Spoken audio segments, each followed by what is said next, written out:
morning, class 12th student. Welcome to online classes. Today my topic mutual inductance in terms of EMF. हमने आपको बेटा previous class में mutual inductance की definition number of flux linkages के term में बताया था. मैंने बताया था कि mutual inductance between two coil is equal to the number of flux linkages if flow of current in primary coil is unit. I1 को अगर हम यूनिट मान लें तो म्यूचुअल इंडक्टेंस M जो है वो number of flux linkages in secondary coil के इक्वल होगा. अभी हमें म्यूचुअल इंडक्टेंस कैपिटल M जो है वो इंड्यूस EMF के टर्म में बताना है. तो according to Faraday's law of EMI in a secondary coil, induced EMF in secondary coil E2 is equal to minus N2 delta phi2 upon delta T. आपको बताया गया कि induced EMF जो होता है वो rate of change of magnetic flux के negative value के इक्वल.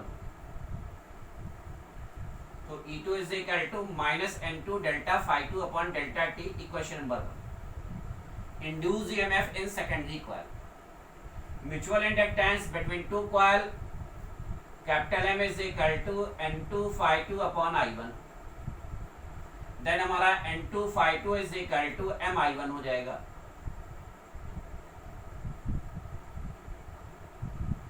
अब यहाँ फ्लक्स चेंज हो रहा है तो N2 डेल्टा phi2 ले लेंगे. फ्लक्स चेंज होने की वजह से करंट चेंज हो रहा है आपका, तो M delta I1 is equal to N2 delta phi2 हो जाएगा. इसको इक्वेशन फर्स्ट में ले जाके पुट कर देंगे. Put in equation first. M delta I1 is equal to N2 delta phi2. Then E2 is equal to minus M delta I1 by delta T. Then M is equal to हमारा minus E2 upon delta I1 by delta T.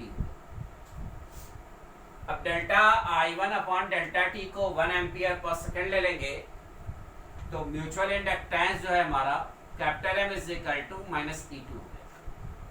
यानी कि mutual inductance between two coil is equal to the negative value of EMF in secondary coil. Mutual inductance between two coil is equal to the negative value of EMF in secondary coil if rate of flow of current in a primary coil, if rate of flow of current in primary coil is unit, if rate of flow of current in primary coil is unit, लेकिन secondary coil का जो EMF होगा mutual inductance between two coil जो होगा वो secondary coil EMF के negative value के equal होगा if rate of flow of current जो है प्राइमरी कॉइल में 1 एम्पियर पर सेकेंड हो. नेक्स्ट टॉपिक हमारा है mutual inductance of two coaxial solenoid. Mutual inductance of two coaxial solenoid. तो मैग्नेटिक फील्ड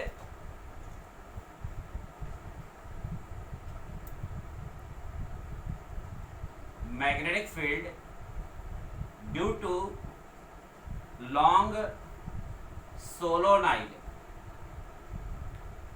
दो सोलोनाइड है प्राइमरी सोलोनाइड में जो B1 is equal to mu naught NI1 upon mu naught NI, या आप कह सकते हो mu naught N1 I1 upon L. Magnetic flux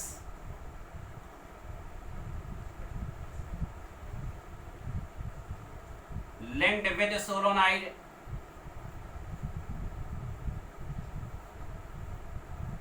magnetic flux linked with the solenoid phi B is equal to P1A2. magnetic flux linked with the secondary solenoid. तो phi2 is equal to हमारा mu naught N1 I1 by L A2. तो mutual inductance between two coil mutual inductance between two coil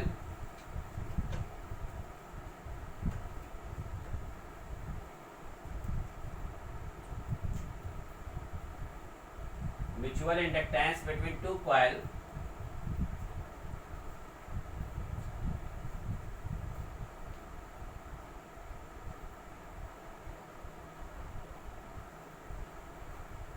between two coaxial solenoid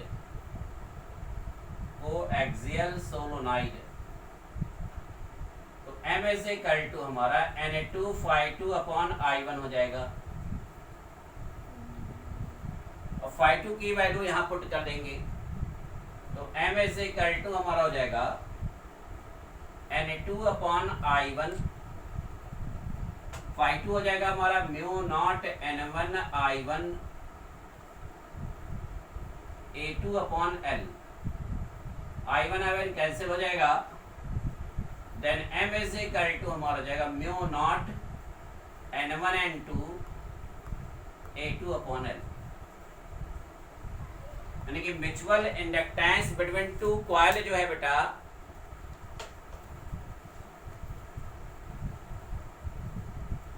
mutual inductance between two coil जो होगा वो number of turn के product के directly proportional mutual inductance between two coil जो होगा वो number of turn in solenoid के product के डायरेक्टली प्रोपोर्शनल।